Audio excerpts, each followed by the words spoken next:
तो इसमें हम पढ़ेंगे चैप्टर 1 एंड ऑफ बाइपोलैरिटी, और इसमें दो ध्रुवीयता का अंतर। ठीक है, तो दो ध्रुवीयता, एंड ऑफ बाइपोलैरिटी। बाइपोलैरिटी का मतलब है जिसमें दो कंट्री जो शक्तिशाली हो, और इसमें भी लिखा है दो ध्रुवीयता का अंतर। वो जो दो कंट्री थी शक्तिशाली थी उनका अंत किस प्रकार से हुआ। और मैं बताया दो कंट्री जो थी शक्तिशाली कौन कौन सी थी, यूएसए एंड यूएसएसआर, जिसको कहते हैं आपकी अमेरिका थी, और एक तरफ आपकी रशिया, मतलब सोवियत संघ जो है, इनको कहा जाता है। अब इस चैप्टर के अकॉर्डिंग इसमें देखी जाए तो इसमें कहानी हमें पहले बताई गई है कि बर्लिन की, इसमें कहानी बताई गई है बर्लिन की दीवार के बारे में। तो हम इसमें पहले देखेंगे कि जो आपकी यूएसए थी और यूएसएसआर थी, इसकी कुछ इंपॉर्टेंट चीजें जो हमें इन दोनों की थोड़ी सी डिफरेंशिएट बताते कि दोनों जो थी वो किस प्रकार से अलग अलग थी और किस वजह से इसकी लड़ाई जो हो रही थी।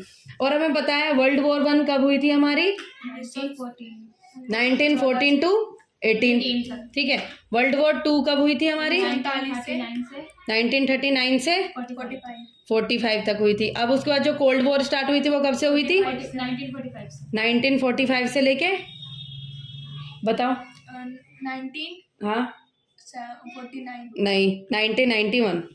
ठीक है, यहाँ तक थी आपकी जो तीनों चीजें थी। ठीक है, कि वर्ल्ड वॉर 2 के बाद, जब वर्ल्ड वॉर 2 में काफी सारी शक्तियां थी आपकी जो दो तरफ लड़ रही थी, और जो आपकी यूएसए थी और यूएसएसआर दोनों एक ही तरफ थी, दोनों एक ही साथ ही लड़ रही थी, मतलब ये जो दूसरी पार्टी थी उनके अगेंस्ट में थी। लेकिन वर्ल्ड वॉर 2 के बाद इन सारी कंट्रियों के मतलब खत्म होने, मतलब ये जो कि जब सब हार गई थी, उसके बाद आपकी वर्ल्ड वॉर जो कोल्ड वॉर स्टार्ट हुई, ये उन दो शक्तियों के, इन दोनों के ही बीच में स्टार्ट हुई। इसके बाद आपकी वर्ल्ड वॉर 2 के बाद दो शक्तियां जो उभरी, ये थी आपकी यूएसए और यूएसएसआर, ये दोनों आपकी शक्तियां उभरी। ये दोनों में इतना जो डिफरेंशिएट है वो किस वजह से आया, एक तो ये कि अपने आप को बहुत ज्यादा पावरफुल दिखाने के लिए, पावर जो थी कि भाई मैं पावरफुल, और ये कहती थी कि मैं पावरफुल, ये इस तरीके से, ये मैं पावरफुल। और जब यूएसए था, एक तो न्यूक्लियर की वजह से, इन्होंने क्या था कि न्यूक्लियर जो परमाणु ये करा था, ये चाहती थी, ये कहना चाहती थी कि मैं सबसे ज्यादा पावरफुल हूँ, मेरे पास जो न्यूक्लियर है ये मतलब इस तरीके का बम है, और हमने इस तरीके की जो है खोज किया, इस तरीके की चीजें बनाई है कि हम सबसे शक्तिशाली, और हमसे कोई किसी भी चीज के अगेंस्ट में कुछ कहेगा तो हम उसके मतलब हमारे साथ में ऐसे कोई उल्टा सीधा ना बोले, और हम सबसे ज्यादा शक्तिशाली हैं। ठीक है, और हमने इसमें देखा था, और इन दोनों के बीच में किस चीज में डिफरेंशिएट थे, ये कैपिटलिस्ट थी, पूंजीवाद थी ये, और आपको पता है ये कम्युनलिस्ट थी। कम्युनलिस्ट मतलब साम्यवाद थी। ठीक है, इन दोनों का डिफरेंशिएट था। पूंजीवाद ये थी कि ये सबसे ज्यादा प्राइवेटाइजेशन, मतलब ये है कि लोगों की अपनी खुद की चीजें होनी चाहिए, ये ज्यादा लोगों के बीच में दखलंदाजी नहीं करती थी। यहाँ की सरकारें जो थी, जैसे मतलब अगर प्रॉपर्टी कोई खरीद रहा है तो वो उसकी है, अपनी कोई सेविंग कर रहा है तो उसकी है, वो उसकी खुद की पर्सनल लाइफ है, इतना ज्यादा सरकार इंटरफेयर इसमें नहीं करती थी, फ्रीडम था। लेकिन इसमें सारी चीजें सरकार के कंट्रोल में होती थी, सारी चीजें सरकार के हाथ में होती थी। जैसे कोई अगर प्राइवेट प्रॉपर्टी खरीद भी रहा है तो किसकी होगी, सरकार की होगी, जब मर्जी तब सरकार ले सकती है। किसी की खुद की पर्सनल सेविंग नहीं होती थी, किसी की अगर इनकम इतनी ज्यादा नहीं होती थी। ये क्या चाहती थी, ये सोचती थी सब में इक्वालिटी हो, लेकिन ये इक्वालिटी तो होती, लेकिन इससे डेवलपमेंट जो था वो घट गया, और जो फ्रीडम था वो भी घट गया। ठीक है, हाँ भाई हमारी नहीं है। अब कोई व्यक्ति है जो बहुत ज्यादा डॉक्टर की उसने पढ़ाई कर ली, ठीक है, अब भाई डॉक्टर की पढ़ाई करने के बाद भी उसको नर्स की जितनी सैलरी मिले, मतलब वो जो छोटे लेवल पर बहुत काम कर रहा है उसकी जितनी उसे सैलरी मिले तो उसका क्या फायदा है ना। तो जितनी भी कोई प्राइवेट कोई अभी प्रॉपर्टी भी खरीद रहा है वो सरकार के अंडर में आती है, कभी भी उसको ले रहे। तो ये चीज थी आपकी कम्युनिज्म में, जिसको कहते हैं साम्यवाद में। तो इस वजह से इन दोनों की मतलब दोनों के बीच में डिफरेंशिएट बहुत ज्यादा था। ठीक है, और हमने देखा इसके अंदर कौन सा ग्रुप बना था आपका, नाटो, और इसके अंदर बना था वॉर्सा इसमें बना था। और यहाँ पर आपने देखा था, जब इसमें देखेंगे हम इसमें, और जब हमने यूरोपियन कंट्रीज के बारे में देखे तो वेस्ट यूरोपियन कंट्रीज ने इसको डिवाइड कर दिया था, जिसको हम कहते हैं पश्चिमी। जब यूरोप के बीच में डिफरेंशिएट हुआ था कि भाई आधे यूरोप ने कहा था कि हम उसको यूएसएसआर के साथ जाएंगे, आधे यूरोप ने कहा था कि हम यूएसए के साथ जाएंगे। तो यहाँ पे वेस्ट यूरोपियन कंट्रीज आ जाएगा, और यहाँ पे आपकी आ जाएगा ईस्ट, जिसको कहते हैं पूर्वी। ठीक है, पूर्वी यूरोपियन कंट्रीज, और यहाँ पे वेस्ट मतलब पश्चिमी, और यहाँ पे पूर्वी। आधे मतलब जो कंट्रीज जैसे सपोर्ट करती थी ना, उसमें अगर आधे लोग उसको मानते थे और आधे लोग मतलब आधे मानते थे, कुछ कैपिटलिज्म को कुछ कम्युनिज्म को, तो कंट्री अपने आप को ही डिवाइड कर लेती थी कि भाई आधे उसको मानते हो तो तुम उसकी तरफ जाओ, आधे तुम मानते हो तो तुम उसकी तरफ जाओ। ऐसे ही हम इसमें देखेंगे बर्लिन की कहानी जो आपके इसमें दी गई है, बर्लिन की कहानी इसमें दिखा है। बर्लिन की दीवार का क्या हुआ था, अब इसमें देखेंगे जो आपके वेस्ट बर्लिन के जो लोग थे, जो वेस्ट बर्लिन के लोग थे, बर्लिन के जो लोग थे ये आपके यूएसए के साथ थे, मतलब कम्युनिस्ट पार्टी को मानते थे।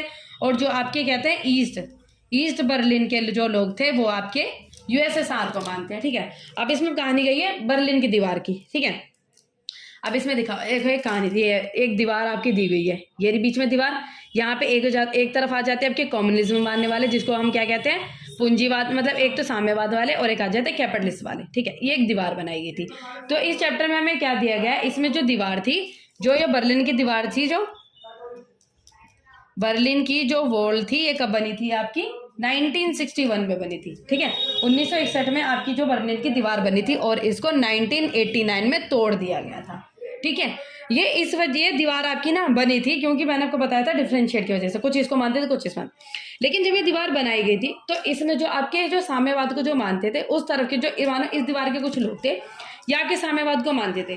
तो जब ये इधर के लोगों को देखते ना, तो इधर के लोगों को क्या देखते थे कि इधर के लोगों को ज़्यादा फ्रीडम मिल रही है, यहाँ के लोग बहुत ज़्यादा अच्छे से रह रहे हैं। तो इन लोगों के मन में भी इस तरीके की भावना जगने लगी कि भाई इस तरीके के जो यहाँ के लोग हैं वो इतने अच्छे से रह रहे हैं और यहाँ के लोगों को हर एक तरीके की फ्रीडम मिल रही है, और हम लोग जो है इतना सारा करने के बाद भी, हम लोग अच्छा काम करने के बाद भी, मतलब इतनी ज़्यादा अर्निंग करने के बाद भी हम लोगों को कोई फ्रीडम नहीं है, कोई आज़ादी नहीं है। और यहाँ के लोगों को ये देखते थे कि भाई यहाँ के लोग कैसे रह रहे हैं, वहाँ के लोगों को वो देखा करते थे। तो इस वजह से इसको कहा जाता है कि बर्लिन की दीवार को 9 नवंबर 1989 में तोड़ दिया गया। जो कम्युनिस्ट लोग थे उन्होंने तोड़ा। वो क्या चाहते थे, कम्युनिस्ट मतलब साम्यवाद से क्या चाहते थे, आज़ादी। वो चाहते थे हम लोगों को आज़ादी चाहिए, तो उन्होंने उस दीवार को तोड़ दिया कि हमको भी ऐसा ही बनना है। हम नहीं चाहते कि जो कम्युनिस्ट मतलब ये साम्यवाद है हमारे यहाँ पर रहे या फिर हम इसके कंट्रोल में रहे, हमको भी इस तरीके से बनना है, हमको भी फ्रीडम चाहिए, आज़ादी चाहिए। ये भी अच्छा था। तो बर्लिन की यही कहानी है कि मतलब बर्लिन की जो दीवार थी वो बनाई गई थी जब दोनों के बीच में मतलब ये डिफरेंशिएट आ गया था कि कुछ लोग ऐसे मानते थे, कुछ लोग ऐसे मानते थे, और इस दीवार को तोड़ा गया था। 28 साल तक मतलब ये सब चीज़ें ऐसी चलती रही। लेकिन जब लोगों को लगा कि भाई जहाँ पर कम्युनिस्ट है वहाँ पे डेवलपमेंट हो रहा है, वहाँ के लोग ज़्यादा अच्छे से रह रहे हैं, और जहाँ पे कम्युनिज्म है वहाँ पे के लोगों को फ्रीडम नहीं है और वहाँ के लोग थोड़ा सा घुट कर जी रहे हैं। तो कम्युनिज्म के जो लोग थे, जिसको साम्यवाद कहते हैं, वहाँ के लोगों ने दीवार को तोड़ा और ये कहा कि भाई हमको भी कैपिटलिज्म मतलब पूंजीवाद जो समाज है वो चाहिए, और हम भी फ्रीडम चाहते हैं और आज़ादी चाहते हैं, और हमको भी चाहिए कि हम भी अच्छी लाइफ जी सकें, ठीक है। तो अब इसमें देखेंगे कि जो सोवियत संघ था वो था क्या, ठीक है। यूएसएसआर जो थी वो थी की, और मतलब क्या थी और वो किस प्रकार से जो है आपकी बनी थी। पहले हमने देखा था कि जब इसमें बताया कि जो 1917 में ना इनकी विचारधारा थी वो थी सोशलिज्म, समाजवाद की जो थी, ठीक है। सोशलिज्म जो होती है, कम्युनलिज्म जो साम्यवाद होता है उसका पहला चरण होता है। मतलब ये है कि वहाँ पे जो चीज़ें होती हैं वो समाज के भले के लिए होती है, उसमें सरकार का इंटरफेयर होता है, लेकिन इतना नहीं होता कि कोई प्राइवेटाइजेशन कर नहीं सकता। मतलब ये है कि कोई मतलब अगर कोई कुछ प्रॉपर्टी खरीदना चाहता है उसमें सब चीज़ों पे सरकार का हक हो। जो सोशलिज्म जिसको कहते हैं समाजवाद, वो इतना नहीं होता था। लेकिन 1917 के बाद जब यहाँ की सोशलिज्म का रिवॉल्यूशन हुआ, मतलब यहाँ पर समाजवाद की लड़ाई हुई। यहाँ पे लिखा है कि 1917 में क्या हुआ, समाजवाद की क्या हुई, लड़ाई हुई, समाजवादी क्रांति हुई, और इसी के बाद समाजवादी सोवियत गणराज्य अस्तित्व में आया। तो 1922 में फिर क्या आ गया, आपका कम्युनलिज्म आ गया, ठीक है। यूएसएसआर में पहले क्या होता है, सोवियत संघ में आपके 1917 में साम्यवाद क्रांति हुई। उसके बाद जब यहाँ के लोग मतलब जीत गए या कैसे भी, जब क्रांति के बाद फिर आपके 1922 में क्या आया, आपका कम्युनलिज्म वहां पर आ गई। सोवियत संघ जो था मतलब पूंजीवाद नहीं, ये साम्यवाद जो है वहां पर आ गया, ठीक है। साम्यवाद आ गया, यहाँ पे कम्युनलिज्म जो है वहां पर आ गया था। उसके बाद हम पढ़ेंगे जो आपके यूएसएसआर जो होता है उसके फीचर क्या थे। फीचर मतलब उसके क्या क्या कैरेक्टरिस्टिक्स उसको कह सकते हैं कि यूएसएसआर था, उसके क्या फीचर्स थे उसके। पहला तो इकोनॉमिक फीचर क्या थे, और फिर इसके पॉलिटिकल फीचर। इकोनॉमिक फीचर में जो देखा जाएगा, आपके यूएसएसआर था उसमें कम से कम 15 कंट्रियां थी। 15 कंट्रियां थी, वो काफी ज्यादा बड़ी थी। तो उसमें जितने भी जैसे कंट्रियां थी ना, किसी न किसी कंट्री में क्या था, रिसोर्सेज थे बहुत सारे। मतलब ये है कि जो कंट्री थी वो किसी भी चीज में कमी नहीं थी। यूएसएसआर था उसमें किसी चीज में कमी नहीं थी। मतलब ये है कि अगर वो चाहते थे कि हम पूरा देश हैं तो हम पूरे हैं, सारे साथ में हैं, हमें किसी की जरूरत है नहीं, और हम सबसे ज्यादा पावरफुल है, तभी तो वो कह सकते हैं हम पावरफुल है कि वो किसी के ऊपर डिपेंड नहीं है ना। तो क्या था, यहाँ पे सभी तरह के रिसोर्सेज थे। रिसोर्सेज मतलब संसाधन, सभी तरीके के संसाधन उपलब्ध थे। इतना जितना था ना, यहाँ पे सभी तरीके के संसाधन उपलब्ध है, छोटी से लेके बड़ी चीजें तक मिलती थी। और ये दूसरे देशों के साथ में बहुत ज्यादा नेटवर्क जो थे इनके बहुत ज्यादा फैले थे। जैसे अगर किसी को किसी तरीके की जरूरत थी तो इनके साथ कम्युनिकेट करके अपनी कोई भी डिमांड जो है वो मंगा सकता था, कोई भी चीज मांग सकता था। तो इनके नेटवर्क जो थे वो दूर तक फैले हुए थे, जो नेटवर्क थे दूर तक फैले हुए थे, और काफी सारे लोगों से मतलब हेल्प भी, मतलब काफी सारे लोगों की मदद भी कराते थे, और बिजनेस जो था इनका काफी सही था, मतलब अच्छा खासा था इनका। और फिर पॉलिटिकल में मतलब राजनीतिक फंक्शन हम देखेंगे इसके क्या थे, सारी चीजें किसके अंडर में थी, सरकार के अंडर में थी। और जितनी भी सारी चीजें कौन हैंडल करती थी इनकी, सरकार हैंडल करती थी। और यहाँ पे जब सरकार पता क्या चाहती थी, यहाँ पे किसी को भी वो ना मिले, क्या कहते हैं, बेरोजगारी, बेरोजगारी नहीं थी यहाँ पे, कोई भी अनएम्प्लॉयमेंट नहीं था, सारे लोग काम करते थे। बेरोजगारी यहाँ पे थे नहीं, सारे के सारे लोग क्या थे, काम करते थे, अन्य वो थे, एम्प्लॉयमेंट थी यहाँ पे, फुल एम्प्लॉयमेंट जिसको कहते हैं। और जो वहाँ की सरकार थी उसने कुछ मिनिमम स्टैंडर्ड जो है रहने का सेट किया था। मतलब यह है कि हर एक, जैसे हम कह सकते हैं ना कि एक इंसान को एक सही मतलब माना जाएगा, उसके घर में कपड़े और खाने पीने के लिए, स्कूल, पढ़ाई, ये सारी 5 चीज़ें होनी चाहिए, पानी, शिक्षा, रोटी, कपड़ा, मकान, ये सारी चीज़ें। ऐसे ही वहाँ की सरकार ने एक स्टैंडर्ड जो था वो फिक्स किया हुआ था कि यहाँ के जो लोग हैं सभी घरों में ये सारे स्टैंडर्ड जो है, ये सारी चीज़ें उनके घर में उपलब्ध होनी चाहिए। जैसे इसमें लिखा हुआ है यहाँ पे कि यहाँ पे क्या था कि बहरहाल धीरे धीरे सोवियत प्रणाली पर नौकरशाही का सिकंजा मजबूत हो गया। और वहाँ पे जो थी नौकरशाही का सिकंजा क्या हो गया, मजबूत। जो वहाँ की जो नीची कास्ट थी वो अपने आप को बहुत ज़्यादा पावरफुल समझने लगी। और वही जो थी नीची का मतलब जो नीचे लोग थे ना, तो जिसके मतलब जो मतलब क्या कहते हैं, आपकी सैलरी वगैरह कम बराबर ना होने की वजह से कुछ लोग नीचे रह जाते हैं। और जब वहाँ पे सभी की सैलरी बराबर है, इक्वालिटी है, तो कोई भी नीचे नहीं रहेगा, और जो ज़्यादा कमाता था वो भी उसी के लेवल का आ जाएगा। तो जो नौकरशाही थी, जो छोटे लोग थे, वो भी अपने आप को क्या है, वो भी नौकरशाही मतलब एकदम बड़े हो गए, बड़ा मानने लगे अपने आप को, और उनका ही ज़्यादातर कब्जा सा हो गया, और सबको मतलब वो अपना ज़्यादा मानते थे। और यहाँ के जो लोग थे अपनी फीलिंग्स को कैसे एक्सप्रेस करते थे, जिनको दुख होता था, क्योंकि इसी चीज़ से वो दुखी थे, वही इस तरीके की कंडीशन से कॉमन समय में आते, तो वो अपने आप को कार्टून के थ्रू एक्सप्रेस करते थे कि हम दुखी हैं। मतलब न्यूज़पेपर वगैरह में जो कार्टून छपते थे ना, उसमें अपनी कंडीशन को जताते थे कि हम लोग दुखी हैं, ऐसे करके। आपने कभी पॉलिटी की किताब पढ़ी तो उसमें कार्टून्स दिखाते हैं ना, तो ऐसे ही कार्टून्स के और चुटकुले के जरिए वो अपना क्या करते थे, अपना पेन को दिखाते थे, अपने मतलब जो दुख है उसको शेयर करते थे हम लोगों के साथ कि भाई इस तरीके की कंडीशन है, हमारे साथ ऐसा हो रहा है। People express. उसके बाद आते हैं कि क्या क्या इसकी जो है कमियां बताएंगे मैं इसकी रूप जो थी इसमें क्या क्या चीज़ें थी। इसकी जो कमियां थी वो क्या थी, इसमें यहाँ पे डेमोक्रेसी नहीं थी, ठीक है, और किसी भी व्यक्ति को किसी तरीके की फ्रीडम नहीं थी। कोई भी कार्य सारे कौन चीज़ें करती थी, आपकी सरकार जो थी वही करती थी, कोई भी इंस्टीट्यूशन वगैरह जो था, ठीक है। तो इसमें क्या था कि इसकी जो कमियां थी वो क्या थी कि यहाँ पे क्या थी, डेमोक्रेसी नहीं थी। डेमोक्रेसी की मतलब डेमोक्रेसी, कोई भी जैसे अगर कोई राजा कोई तरीके का शासन करता था उसी को ही लोग चुनते थे, और बाकी लोग उनके पास ये अपॉर्चुनिटी थी कि कोई और इलेक्शन में खड़ा हो तो फिर हम उसको चुन सके, ठीक है। मतलब कि किसी और की तरीके का, क्योंकि वो कम्युनिज्म था, अगर कोई और आ जाता तो क्या पता वो अपनी कोई भी तरीके की चीज़ें चला सकता था, क्या पता कैपिटलिज्म में चला देता, इस तरीके की चीज़ें। फिर रहते वहाँ पे किसी तरीके को किसी चीज़ की आज़ादी नहीं थी, कोई भी चीज़ करने की थी। Russia dominate over 15 country. जो रशिया थी वो 15 कंट्रियों के ऊपर अपना राज करती। नाम के लिए कह सकते हैं कि भाई इसके अंदर 15 कंट्रियां थी, अपने तरीके से चलती थी, लेकिन 15 कंट्रियों के ऊपर कौन राज करता था, रशिया, ये राज करती थी, ठीक है। फिर आ जाती है आपकी मिलिट्री। और यहाँ पे क्या था कि भाई मैंने आपको बताया था ना कि डेवलपमेंट किस वजह से नहीं हो पाती, क्योंकि यहाँ की जो ज़्यादातर सरकार आपकी मिलिट्री के ऊपर खर्चा कर रही थी। जो आपकी मिलिट्री थी ना, इसके इक्विपमेंट सुधारने, न्यूक्लियर के ऊपर ज़्यादातर खर्चा करना। जब इसके ऊपर खर्चा ज़्यादा करेगी तो लोगों की जो आपकी डे टू डे की चीज़ें हैं उसके ऊपर खर्चा नहीं करेगी, तो वो चीज़ें बनेंगी कैसे, उसके ऊपर खर्चा करेंगे जब भी तो वो बनेंगी।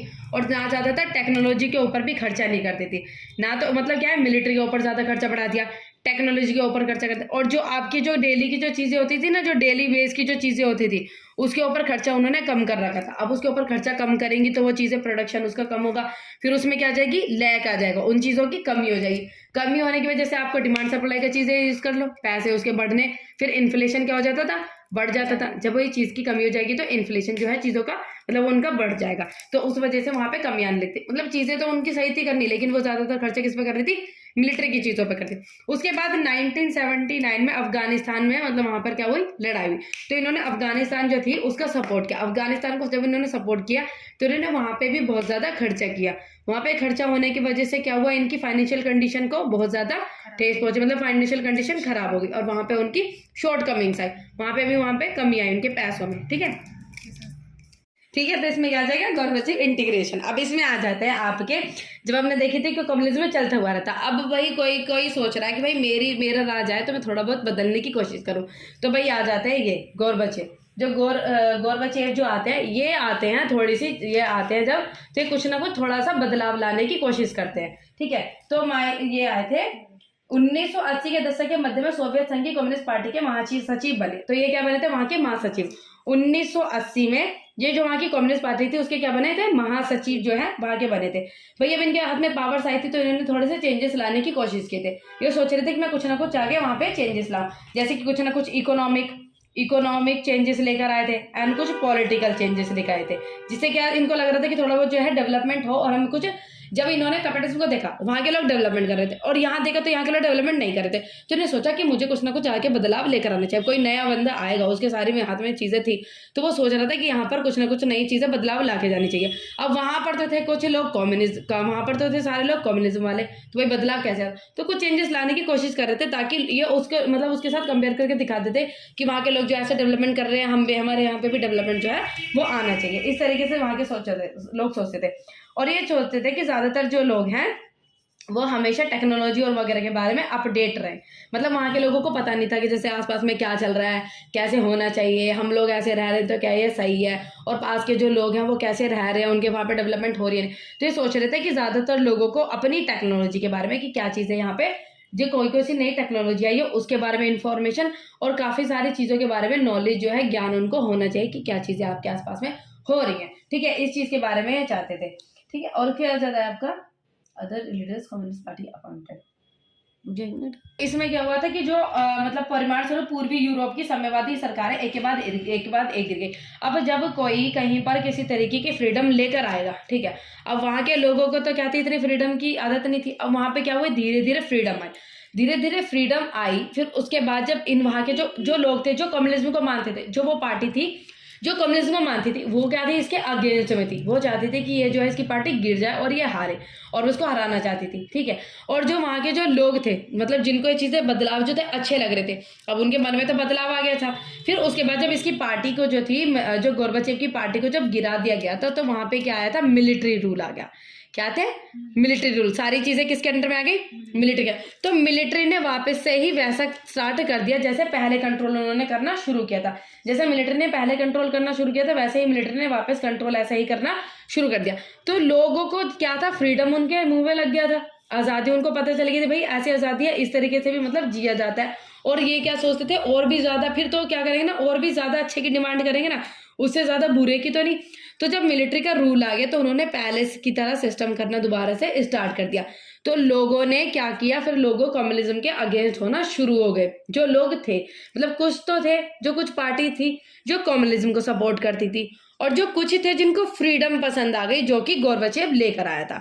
तो वो किसको सपोर्ट कर रहे थे, गोर्बाचेव को सपोर्ट कर रहे थे, और वो मिलिट्री के अगेंस्ट में आ गए थे। और कुछ पार्टी जो मिलिट्री के साथ में थी, ठीक है, कुछ जो लोग थे वो मिलिट्री के साथ में थे, उनको लगा कि जो मिलिट्री है वो सही कर रही है, पहले वाला सिस्टम वापस लेकर आ रही है। और जो कुछ लोग थे वो इसके अगेंस्ट में थे, उन्होंने कहा कि भाई हमको तो वैसा ही सिस्टम चाहिए जो कि पहले था, और ये फिर से वैसी चीजें लेकर आ रहे हैं, हमको नहीं पसंद आ रही और हम इसमें नहीं रहेंगे, और हम नहीं चाहते कि हमारे यहाँ पे बिना कमाए हुए उन्हें सब कुछ। हाँ, और हमको भाई साम्यवाद हमको वो चाहिए दोबारा से, जो वो जो थे गोर्बाचेव जो बदलाव लेकर आए थे। ठीक है, क्योंकि भाई उनको फ्रीडम मुंह लग गई थी, वो क्या चाहते दोबारा से हमारे यहाँ पे फ्रीडम आए और उससे भी ज्यादा अच्छी चीजें आए।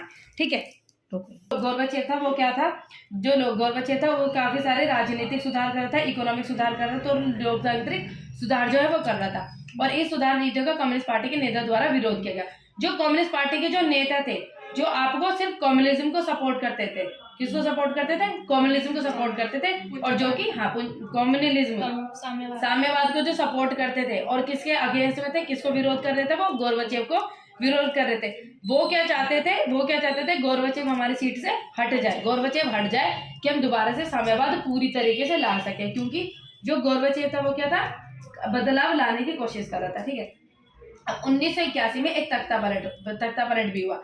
कम्युनिस्ट पार्टी से संबंधित गर्मपंथियों ने इसका प्रोत्साहन दिया, जब तक जनता स्वतंत्रता का स्वाद चख चुकी थी। अब क्या मैंने आपको बताया था, उनको फ्रीडम का मजा आ चुका था कि भाई आज़ादी क्या होती है। ठीक है, तो कोई क्या चाहते थे, 1981 में लोगों ने रिवोल्ट करना शुरू किया। अब वे कम्युनिस्ट पार्टी में पुरानी रंगत वाले शासन में वापस नहीं चाहते थे। वो नहीं चाहते थे कि दोबारा से साम्यवाद आए, दोबारा से साम्यवाद पूरी तरीके से नहीं चाहते थे। जब मिलिट्री रूल आया तो मिलिट्री रूल के अगेंस्ट में हो गए। मैंने आपको जैसे बताया था मिलिट्री रूल के अगेंस्ट में हो गए वो। ठीक है, अब वे कम्युनिस्ट पार्टी में पुरानी रंगत में। अब इसमें देखेंगे कि अब ये क्या थे, यहाँ के वहां पे थे हाँ, येल्त्सिन ने इस तख्तापलट के खिलाफ महत्वपूर्ण भूमिका निभाई और वे नायक की तरह उभर कर सामने आए। अब ये जो तख्तापलट हुआ, येल्त्सिन जो एक कंट्री थी उसी की, जो आपके यूएसएसआर के अंडर में आती थी, उसने तख्तापलट के खिलाफ महत्वपूर्ण भूमिका निभाई और ये क्या होते हैं, ये नए नायक के रूप में सबक है। आश्चर्यजनक रूप से मध्य एशिया गणराज्य ने अपने लिए स्वतंत्रता की मांग नहीं की। अब उस समय जो था 1981 में जो विघटन की शुरू हो गया था, शुरुआत जो थी विघटन हो चुका था आपका। और फिर जो आपकी मिडिल क्या कहते हैं, मिडिल एशिया कंट्री जो थी वो इस चीज को नहीं मानना चाहती थी। रुक जाओ। 1991 में जो दिसंबर में येल्त्सिन के नेतृत्व में सोवियत संघ के जो तीन बड़े राज्य थे 1991 में, तीन बड़े राज्य जो थे, इसका नाम है रूस और क्या जाता है, यूक्रेन और बेलारूस। ये तीन जो राज्य थे, इनमें से 1991 में क्या कर दिया, इसको यूएसएसआर की समाप्ति की घोषणा कर दी। यूएसएसआर जो था आपका 1991 में विघटन हो गया। लेकिन आप क्या, जो अभी हमने बताया, जो मिड एशिया था वो क्या चाहता था, ये नहीं चाहता था कि मैं इस परिवार से अलग हूँ, वो चाहता था कि भाई मैं इस परिवार के अंदर ही रहना चाहता हूँ, मैं साथ रहना चाहता हूँ। तो भाई परिवर्तन तो हो गया था, लेकिन एक नई ऑर्गेनाइजेशन बनाई गई थी, इनकी एक नई ऑर्गेनाइजेशन बनाई गई थी जिसमें जितने भी यूएसएसआर के लोग थे साथ में कम्युनिकेट करते थे, मतलब साथ में एक दूसरे के साथ संबंध रखते थे, बातचीत करते थे, किसी तरीके की जैसे हेल्प हो किसी तरीके। विघटन तो इसका पूरा विघटन हो चुका था। अब इसका जो लीडर था, जो जैसे कि बताया था हमने, इसका पूरा विघटन जो था वो हो चुका था बंदीगढ़। लेकिन अब क्या मिड एशिया चाहती थी कि भाई मैं अलग नहीं रहना चाहता, तो एक तरह की ऑर्गेनाइजेशन जो थी वो बनाई गई थी जिसमें यह था कि भाई तुम अलग नहीं हो, तुम साथ में ही हो। इस तरीके से ऐसा जो था, मतलब यूएसएसआर तो टूट चुका था, लेकिन एक नई ऑर्गेनाइजेशन बनाई गई थी जो इन सबको साथ में रखने का काम करती थी, जिसका नाम है CIS, जिसको कहते हैं कॉमनवेल्थ ऑफ इंडिपेंडेंस। क्या कहते हैं, कॉमनवेल्थ ऑफ इंडिपेंडेंस। ठीक है।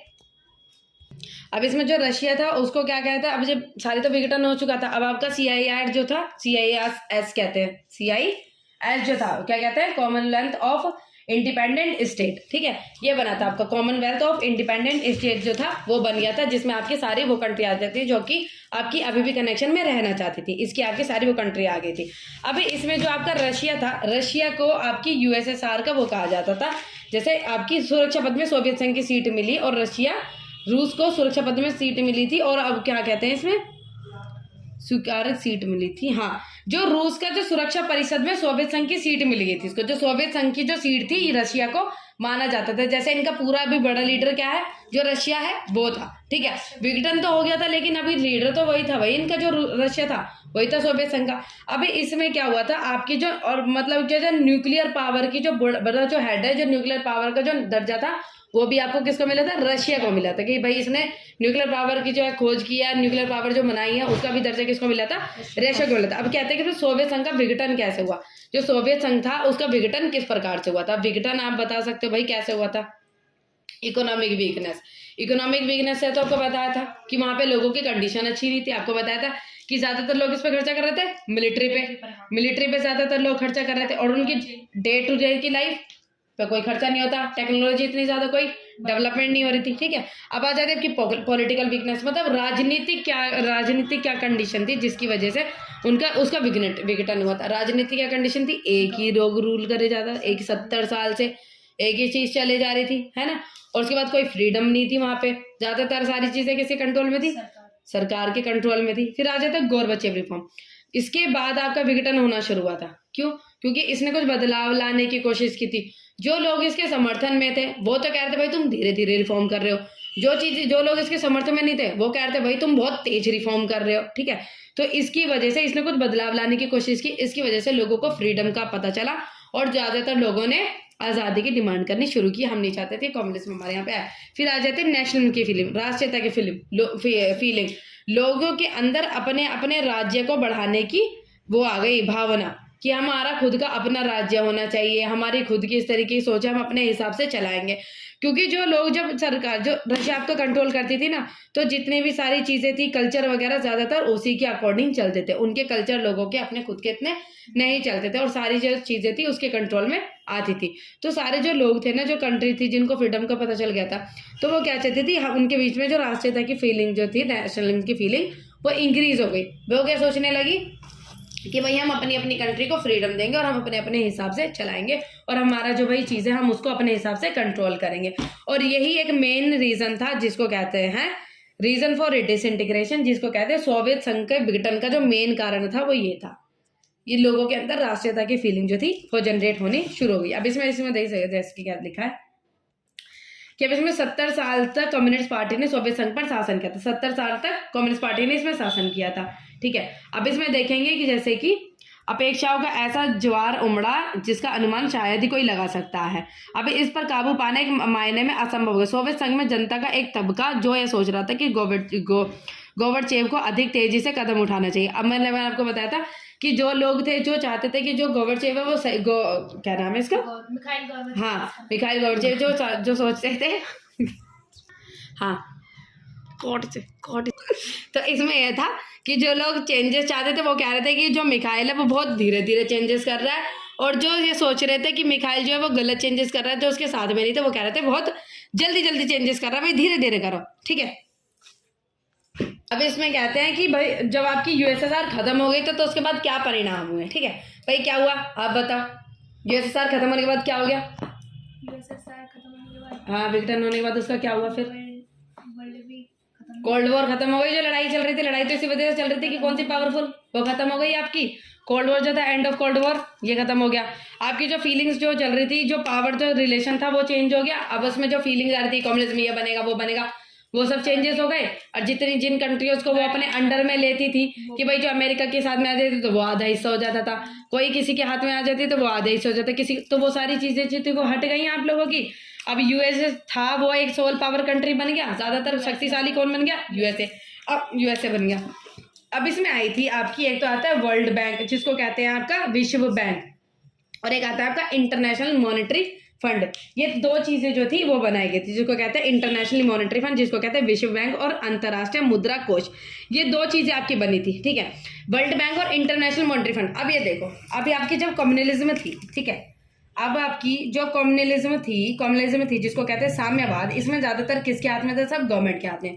अब आपकी कम्युनलिज्म में से सारे लोग किस में ज्यादातर कूद गए? सारे कैपिटलिज्म। और कैपिटलिज्म में सारी चीजें क्या होती है? प्राइवेट। यहाँ पे क्या थी? सारी चीजें सपोर्ट कौन कर रही थी? गवर्नमेंट कर रही थी। और यहाँ पे सारी चीज कौन सपोर्ट कर रही है? कोई भी सपोर्ट नहीं कर रहा है, इसमें खुद की प्राइवेट चीज है। तो यहाँ से जो लोग जब यहाँ पे आए तो उन्हें काफी सारी चीजों का सामना करना पड़ा। पैसे की कमी थी, कंडीशन अच्छी नहीं थी, कोई भी चीज है सरकार नहीं देती थी। यहाँ पे सरकार सब्सिडी दे रही है, अनुदान दे रही है, और यहाँ पे किसी को कुछ भी नहीं मिल रहा है ना, तो उनकी कंडीशन क्या हो चुकी थी? बेकार हो गई थी, ठीक है। अभी यहाँ से जब लोग यहाँ जाएंगे तो उनके जो मतलब अच्छे खासे लोग जो यहाँ पे थे, यहाँ पे आके पॉवर्टी में हो जाएंगे, गरीबी रेखा से हो जाएंगे, क्योंकि भाई यहाँ पे आके क्या करें वो। तो ज्यादातर जो कंट्रियां थी, जो वर्ल्ड बैंक और जो इंटरनेशनल मॉनेटरी फंड, दो ऑर्गेनाइजेशन थी, जो संगठन जो थे, ये ऑर्गेनाइजेशन बनाई गई थी। तो ये क्या सोच रहे थे कि लोगों की कंडीशन को क्या किया जाए? अच्छा किया जाए। जो कंट्रीज थी जब वो कम्युनिज्म से जाके आपकी कैपिटलिज्म बनी थी, उनके पास पैसे थे नहीं, तो ये जो थी ना, ये दोनों चीजें क्या करती थी? लोन देने का काम करती थी। क्या करती थी? लोन देने का काम। ये कहती थी कि भाई तुम लोग हमसे लोन लो, काम स्टार्ट करो, और अपने यहाँ पर जैसे कि ट्रेड वगैरह करो, और ट्रेड करोगे तो उनके ट्रेड के बीच में ओपन इकोनॉमी करो। भाई पूंजीवादी कहते थे ना ये लोन लेने का काम। हाँ, पूंजीवादी नहीं, जब आपकी यूएसएसए के बाद में ही ये दोनों निकाले गए थे, आपके वर्ल्ड बैंक और ये निकाले गए थे, दोनों निकाले गए थे। और ये दोनों क्या काम करते थे? आपका लोन देने का काम। लोन देने का काम ये करते थे। जब ये लोन देंगे तो इन्होंने कहा कि जो कंट्रीज जो थी, जो आपकी कम्युनिज्म से किस में बन रही थी? कैपिटलिज्म में। जब कम्युनिज्म में सीधा कैपिटलिज्म में बन रही है, उनके पास कम्युनिज्म के पास कुछ था नहीं, सारा किसके हाथ में था? सरकार के हाथ में। और जब सारी पावर्स टूट गई तो छोटी छोटी कंट्री थी, सारी कंट्रोल पावर रशिया में थी, जो सबसे आपकी मेन पावर थी। ज्यादातर आपकी सारी चीजें जब विघटन के बाद जो आपकी सारी चीजें, जमीन किसके पास चली गई? रशिया के पास चली गई। सारी चीजें जो थी वो किसके पास चली गई? सारी चीजें रशिया के पास चली गई। तो जो छोटी कंट्रीज थी, जो 15 कंट्रीज थी, जो बाकी इसके अंडर में थी, उसके पास क्या बचा? कुछ भी नहीं। तो आपको क्या बताया था कि जब कम्युनिज्म से यहाँ पर चीजें बन रही थी, जब कैपिटलिज्म में जा रही थी, तो सारी चीजें मैंने आपको बताया था, सारी पावर जो बड़ी बड़ी कंट्री थी, रशिया सारी चीजों को हैंडल कर रही थी, तो सारी चीजें किसके पास चली गई? रशिया के पास। जो छोटी कंट्रीज जो उसके अंडर में थी, उसके पास कुछ ही नहीं बचा, और ज्यादातर उनकी कंडीशन अच्छी नहीं थी, क्योंकि सारी चीजें तो सरकार हैंडल कर रही थी, सब चीजों को वही देख रही थी। अब उसके बाद जब सारी चीजें उसके पास में थी, और फिर जब आपकी छोटी कंट्रीज थी, वो चाहती है कि वो भी ग्रो करे, तो ये क्या काम करती थी? ये उसको लोन देती थी। जो कंट्री कैपिटलिस्ट बनती थी, पूंजीवाद जो कंट्री बनती थी, उसको क्या करती थी? लोन देती थी। ये लोन देती थी, और ये क्या कहती थी कि अपने यहाँ पर हम लोन देंगे, अपने यहाँ पे काम करो, ट्रेड करो, अपनी कंडीशन और कैपिटलिज्म अपनाओ और ओपन इकोनॉमी करो। ओपन इकोनॉमी का मतलब आपको क्या बताया था? खुली अर्थव्यवस्था। तो खुली अर्थव्यवस्था में क्या होता है? इम्पोर्ट एक्सपोर्ट होता है, लेन देन होता है ना। खुली अर्थव्यवस्था में क्या बताया था? लेन देन होता है। तो ये कहती थी अपनी इकोनॉमी को, अगर हमारे साथ लोन लेना है तो अपनी इकोनॉमी को क्या कर रखो? बंद मत रखो, खुली रखो, कि तुम लोगों की इकोनॉमी से खुली रहने से क्या होगा? तुम लोगों का ट्रेड। अब भाई लोन लेगी तो लोन वापस भी तो करना है। तुम लोग बंद इकोनॉमी रखोगे तो लोन कैसे वापस करोगे? तो क्या कहती थी? ओपन इकोनॉमी रखो। ओपन इकोनॉमी करोगे तुम ट्रेड करोगे, ट्रेड से तुम लोगों को प्रॉफिट आएगा तो थोड़ा थोड़ा हम लोगों को जो हमारा जो लोन लिया था उसको भी वापस करते चले जाओगे। तो ये सारी चीजें थी। अब यहाँ पे क्या हो गया? कैपिटलिज्म भी आ गया, वर्ल्ड इकोनॉमी थी, इससे लोगों ने जो कैपिटलिज्म बन रही थी उससे लोन भी लिया। जो लोगों की कंडीशन जो थी जिसकी घट गई थी वो क्या हो गई? धीरे धीरे ठीक होनी शुरू हो गई, क्योंकि ये क्या हो गया? लोन देना इन्होंने शुरू कर दिया। लोन देना शुरू कर दिया तो इनकी कंडीशन क्या हो गई? अच्छी होती चली गई। ये लिखा, जैसी विभिन्न दशरथ के शक्तिशाली शाकार बन गए, क्योंकि पूंजीवादी की ओर कदम बढ़ाने के लिए इन देशों की इन्हीं संस्थाएं ने कर्ज लिया है और राजनीतिक रूप से उदारवादी लोकतंत्र राजनीतिक जीवन को सूत्रबद्ध करने की सर्वश्रेष्ठ धारणा के रूप में उभर कर सामने आए। ठीक है। और तीसरी पॉइंट क्या थी? तीसरी पॉइंट ये थी कि तीसरी बात ये कि जो 3 चेंजेस आए, एक तो आपकी जो कोल्ड वॉर थी वो खत्म हो गई, और जो दूसरा था कि आपकी जो सोल पावर थी आपकी यूएसए बन गई। 2 चेंजेस आए थे, रिजल्ट क्या हुआ? तीसरा ये था कि नए देशों का उदय हुआ, जो नए नए देश थे वो उभर कर आने लगे। ठीक है। तो ये 3 चेंजेस थे, 3 परिमाण थे, 3 कॉन्सिक्वेंसेस थे जो आपके यूएसएसआर खत्म होने के बाद आए। कोल्ड वॉर हुई, सोल पावर ये हो गई, और उसके बाद आपके जो नए नए देश उभर कर आने लगे। ठीक है। शॉक थेरेपी जो थी, वो शॉक थेरेपी क्या होती थी? भाई नाम से शौक लग रहा है इसका कि शॉक थेरेपी क्या थी? शॉक थेरेपी वही थी जो मैंने आपको बताया था कि शौक यही था कि लोगों को कम्युनिज्म में कहाँ जाना था? कैपिटलिज्म में बताना था। सबसे बड़ा शौक यही था कि लोगों की कंडीशन अच्छी नहीं थी। अब इसको भाई पूरी कंडीशन को इसी प्रकार से लिख देना कि जब लोग कम्युनिज्म से कैपिटलिज्म में लगे तो यहाँ पे लोगों को क्या मिलती थी? सब्सिडी मिलती थी, और यहाँ पे कोई आपकी हेल्प नहीं मिली। तो लोगों की जो कंडीशन थी वो बहुत ज़्यादा पुअर हो गई और बहुत ज़्यादा खाने के भी लाले उनके पड़ गए, उनको मतलब बहुत ज़्यादा कंडीशन उनकी बेकार हो गई। तो हाँ, निर्धन हो गए, मतलब इसमें लिखा हुआ है जैसे कि साम्यवाद की समाप्ति के बाद पूर्व सोवियत संघ के गणराज्य एवं शताब्दी साम्यवादी व्यवस्था में लोकतंत्र पूंजीवादी व्यवस्था तक के कष्टप्रद संकट में होकर गुजरे काफी ज्यादा। प्रत्येक देश पूंजीवादी अर्थव्यवस्था की तरफ पूरी तरह से मुड़ना चाहता था।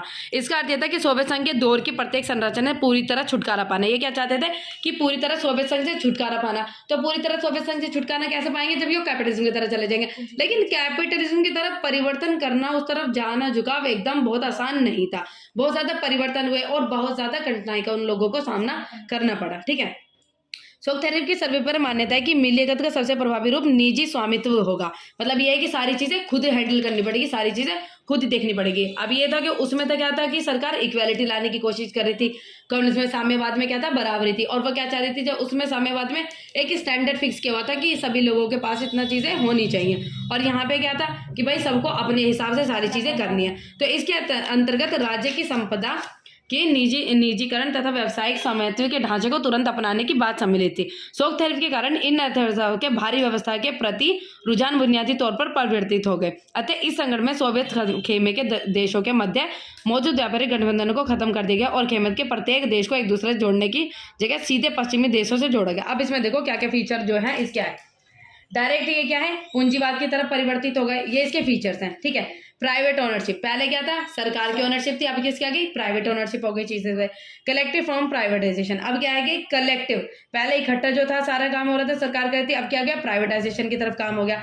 फॉरेन डायरेक्ट इन्वेस्टमेंट, अब क्या होगा? फॉरेन डायरेक्ट इन्वेस्टमेंट, जो फॉरेन कंट्रीज थी वो डायरेक्ट इन्वेस्ट करनी शुरू कर दी उन लोगों ने। अब क्या हुआ? ब्रेकअप ऑफ एक्सिस्टिंग एनालिसिस, जो उनके पुराने रिश्ते जिन कंट्रियों से जुड़े हुए थे सोवियत संघ खत्म होने के बाद और कैपिटलिज्म में जुड़ने के बाद उनके पुराने रिश्ते उनसे खत्म हो चुके थे। पहले जो ट्रेड वगैरह वो जहां से करती थी वो सारे खत्म हो चुके थे। अब उनके नए रिश्ते जुड़ गए जिससे आएगी वेस्टर्न वर्ल्ड से, जहाँ की आपकी यूएसए थी। यूएसए कैपिटलिज्म जो कैपिटलिज्म को मानता था आपकी ज्यादातर वेस्टर्न कंट्रीज थी, मतलब पूर्वी नहीं पश्चिमी जो देश थे वो ज्यादातर आपके किसको मानते थे? कैपिटलिज्म, मतलब पूंजीवाद को मानते थे। और इनके नए कनेक्शन किससे आ गए? आपके पश्चिमी देशों से आ गए। ठीक है। अब इसमें क्या थे कि जो शॉक थेरेपी थी उसके क्या क्या परिणाम हुए? आपको बताया था नए पुराने सिस्टम से क्या गए लोग, नए सिस्टम पर आ गए, जिसमें क्या था? सब्सिडी से लोग अब खुद का ही सारी चीजें करने लगे। अब इसमें हुआ था क्या था कि जो 90% इंडस्ट्री थी, जो वहाँ की जो इंडस्ट्री थी सारी किसको बेच गई? जो पहले रशिया की जो इंडस्ट्री थी वो ज्यादातर प्राइवेट लोगों को बेच गई, टू प्राइवेट इंडस्ट्रीज। जो इंडस्ट्री थी जो सारी अब सरकार चला रही थी वो सारी तो विघटन हो गई। अब उसको जो प्राइवेट इंडस्ट्री 90% किसको बेची गई, प्राइवेट इंडस्ट्रीज को बेची गई। अब इसको ही हम कहते हैं गैरेज सेल, मतलब बहुत बड़ी सेल हुई थी उसमें, क्योंकि उस टाइम पे बहुत सारी इंडस्ट्री थी और ज़्यादा काम तो इतना होता नहीं था, सारा मिलिट्री के ऊपर डाल लेते थे, सारा खर्चा वहीं तो होता था। ठीक है, तो 90% जो इंडस्ट्री थी उनको जब बेचा गया था उसको कहते हैं गैरेज सेल, मतलब बहुत बड़ी सेल हुई थी उस टाइम पे इंडस्ट्रीज की। अब जब भाई उनकी कंट्रीज की जब कंडीशन ऐसी हो गई रशिया की, तो जो उसकी जो करेंसी थी, उनकी करेंसी को क्या कहा जाता है, रूबल। रूबल जो थी उसकी वैल्यू क्या हो गई, घट गई। उसकी वैल्यू जब घटेगी तो क्या होगा कि जो लोगों के पास जो सेविंग थी वो सारी खत्म हो गई और इन्फ्लेशन जो था आपका बढ़ गया। अब जब क्या कहते हैं कि जब कंडीशन लोगों की बेकार होती चली गई, अब लोगों के पास अपने रूबल होता था, पैसे थे क्या, तो रूबल थे, कैपिटलिज्म सोसाइटी आ गई। डॉलर की जो मतलब क्या कहते हैं उसकी वैल्यू क्या है, ज़्यादा, रूबल के मुकाबले डॉलर के और उसके मुकाबले क्या थी, उसकी करेंसी बहुत ज़्यादा कम थी। अब वो कोई एक आधी चीज़ को लेने पड़ रहे थे, उनके पास उतने पैसे नहीं थे, तो उससे क्या हो गया, पैसे इतने थे नहीं और क्या कहते हैं कि और जो प्रोडक्शन वहाँ पे होता नहीं था, और फिर उसके बाद उनकी कंडीशन क्या हो गई, इन्फ्लेशन बहुत ज़्यादा बढ़ गया। क्या हो गया, जब हम डिमांड ज़्यादा हो उस हिसाब से प्रोडक्शन ना कर पाए चीज़ों की, मतलब बहुत ज़्यादा डिमांड है, डिमांड के हिसाब से देखो तो पैसे बढ़ जाएंगे, तो पैसे बढ़ने को क्या कहते हैं, मनी राइज, मतलब पैसे बढ़ना, इन्फ्लेशन ही तो कहते हैं उसको। ठीक है, इन्फ्लेशन की कंडीशन आ गई। ठीक है, रशिया एडेड टू इन्फ्लेशन। अब क्या हुआ, जो रशिया था उसने क्या किया, रशिया था उसने क्या किया, बाहर से फूड इंपोर्ट करना शुरू कर दिया, क्योंकि भाई अब रशिया के पास तो पैसे थे नहीं, उसकी करेंसी क्या हो गई, घट गई, तो उसने बाहर देशों से पैसे मंगाने शुरू कर दिए। तो Russia started imported food from the बाहर से, मतलब आउटसाइड से उसने फूड मंगाने शुरू करे। और ट्रेडिंग स्ट्रक्चर, जो पहले का जो ट्रेडिंग स्ट्रक्चर था, जैसे भाई तुम्हें इसी सीमा में अंदर लोग रह रहे हैं, यहीं से चीज़ें खरीदनी बदलनी है, जो ओल्ड ट्रेडिंग स्ट्रक्चर था वो क्या हो गया, खत्म हो गया। अब नया ट्रेडिंग स्ट्रक्चर जो था वो आ गया, आपका नया ट्रेडिंग स्ट्रक्चर जो क्या कि वेस्टर्न वर्ल्ड से था। रशिया की बात कर रहे हैं हम, रशिया का जो पुराना ट्रेडिंग स्ट्रक्चर था जिससे वो करते थे, वो क्या हो गया, सारा खत्म हो गया। आपकी जो मिडिल क्लास थी, जो मिडिल क्लास के जो लोग थे वो भी क्या बन गए, पुअर हो गए आपके। हाँ, साम्यवाद की तरफ जो लोग जा रहे थे, और मतलब जब यूएसएसआर खत्म हो गया, वहाँ के जो मिडिल लोग थे, हाँ मतलब ये है कि जो आपके जो लोग मतलब साम्यवाद में थे, जो साम्यवाद का विघटन हो गया, तो वहाँ के जो रशिया के जो लोग थे, वहाँ जो मिडिल लेवल के लोग थे, उनके क्या हो गई, कंडीशन बेकार हो गई, वो पुअर हो गए, गरीब हो गए, क्योंकि करेंसी की वैल्यू क्या हो गई, घट गई। ठीक है, फिर क्या हो गया आपका माफिया गैंग, और फिर उसके बाद लोगों ने गलत चीजें करनी शुरू कर दी, जैसे गैंग वगैरह, लूटा पार्टी सारी करनी वो शुरू कर दी, और सारी कब्जा करना, इस तरीके की सारी चीजें क्या हो गई, शुरू हो गई। भाई अब लोग खाने के लिए कुछ तो लेंगे, तो उनको क्या लग, जो चीजें उनको ठीक लगी वही चीजें उन्होंने अटैक वगैरह करना और इस तरीके की चीजें करना उन्होंने स्टार्ट कर दिया। ठीक है, अब इसमें पढ़ेंगे कि रिवाइवल ऑफ इकोनॉमी। अब जब कंट्रीज थी जो आपकी साम्यवाद से पूंजीवाद की तरफ गई, तो उनकी कंडीशन क्या हो गई थी, बहुत बेकार हो गई थी। ठीक है, अब उसमें भाई वो धीरे धीरे करनी उन्होंने उभरना शुरू किया। अब वो जो कंट्रीज थी वहाँ पे नेचुरल रिसोर्सेज, जिसको मिनरल वगैरह कह सकते हैं, वो क्या थे, अच्छे थे, तो उन कंट्रीज ने क्या किया, अपनी चीज़ों को एक्सपोर्ट करना, निर्यात करना क्या किया, शुरू किया। निर्यात करना उन्होंने रिसोर्सेज जिनके पास कंट्रीज के पास जाते थे, जब उन्होंने चीज़ों को निर्यात करना शुरू किया तो उनकी कंडीशन क्या हो गई, धीरे धीरे सही होने लगी। ठीक है, उनकी कंडीशन अच्छी नहीं होने लगी, तो क्या होता है, जो उनके कंट्री में जो मतलब अर्थव्यवस्था बहुत ज़्यादा बिगड़ गई थी, वो धीरे धीरे उभरनी शुरू हो गई। ठीक है, अब इसमें आ जाता है टेंशन और कॉन्फ्लिक्ट। क्या क्या टेंशन और कॉन्फ्लिक्ट थे, अब इसमें आपके टेंशन कॉन्फ्लिक्ट में वो कंट्री आ जाती है, जैसे कोई आपकी कुछ कंट्रीज थी जो क्या थी कि जो सपोर्ट नहीं कर रही थी, जैसे आपकी रशिया के अंडर में आपकी कुछ अलगवादी कुछ आंदोलन मतलब इस तरीके से चले। कुछ कंट्रीज थी आपकी जिसको क्या कहते हैं, ये आपकी दो कंट्रीज थी जिसको चेचन्या और दागिस्तान, ये जो आपकी रशिया की दो कंट्रीज थी, ये क्या चाहती थी, जैसे कि मतलब अलग होना चाह रही थी। तो इनको क्या हुआ कि जैसे रशिया ने इनके ऊपर जैसे बॉम्ब वगैरह का अटैक करके इनको वापस से कंट्रोल में किया। मतलब इस तरीके से कुछ धीरे धीरे छोटी छोटी कंट्रियाज थी वो क्या चाह रही थी, जैसे अलग अलग होना, कुछ इस तरीके से आपके कुछ क्रांति से छोटी मोटी होती थी, तो इसको कंट्रोल में किया गया था। ठीक है, अब आ जाते हैं जैसे आपके मध्य एशिया गणराज्यों में हाइड्रोकार्बनिक पेट्रोलियम संसाधन का विशाल भंडार मौजूद है। तो वहाँ पे क्या था कि आपकी जो मध्य एशिया थी वहाँ पे क्या था आपका हाइड्रोकार्बन, जैसे कि मतलब कहते हैं पेट्रोल का बहुत ज़्यादा संसाधन, मतलब मिनरल्स थे तो काफ़ी सारे थे, हाइड्रोकार्बन जो था, तो वहाँ इस कारण इन गणराज्यों को अधिक फायदा मिला है। परंतु इसी वजह से यह क्षेत्र बाहरी तत्व और तेल तो कुछ भी मार दिया। ठीक है, तो इसमें क्या चाहता मध्य एशिया गणराज्य में हाइड्रोकार्बन, वहां पे काफी सारे मिनरल्स आपके थे, तो परंतु इसी वजह से यह क्षेत्र बाहरी ताकतों और तेल कंपनियों के आवश्यक प्रबंधन का आंकड़ा भी बन गया। अब भाई कोई दो दूसरी कंट्री थी, जैसे वो चाह रही थी कि भाई, जैसे अमेरिका थी वो चाहती थी कि मैं इसके ऊपर कंट्रोल करूँ, जो रशिया चाह रही थी वो चाहती थी मैं इसके ऊपर कंट्रोल करूँ, तो इस वजह से इनके बीच में फिर से कुछ ना कुछ लड़ाई की जो बात हो गई थी, क्योंकि भाई इसके पास मिनरल्स ज्यादा थे, तो पेट्रोलियम की जो सबको जरूरत होती है, इस वजह से ये इस इलाका रूस, चीन और अफगानिस्तान से सटा था। पश्चिमी एशिया के निकटता तक 11 सितंबर 2001 की घटना के बाद अमेरिका इस इलाके में अपना सैनिक ठिकाना बनाना चाहता था। वो क्या चाहता था कि यहाँ पे हमारा मिलिट्री जो है वो एक जो कुछ इस यहाँ पे हमें कुछ प्लेस मिल जाए जिससे कि हम धीरे धीरे इसके ऊपर कंट्रोल करना शुरू कर दें। जब उसकी अमेरिका की लड़ाई जब हुई थी आपकी अफगानिस्तान और इराक से, तो इसने इसके वहाँ पर थोड़ी सी परमिशन मांगी, अनुमति मांगी कि यहाँ से मैं उसको अटैक कर सकता हूँ। तो ये भी जो आपका कुछ एरिया था, ये भी लड़ाई का आपका एक जो क्या कहते हैं जिसको तो क्या कहते हैं लड़ाई वाला, जिसको कॉन्फ्लिक्ट का राज्य है उसको कहा जा सकता है आपका मिड एशिया का।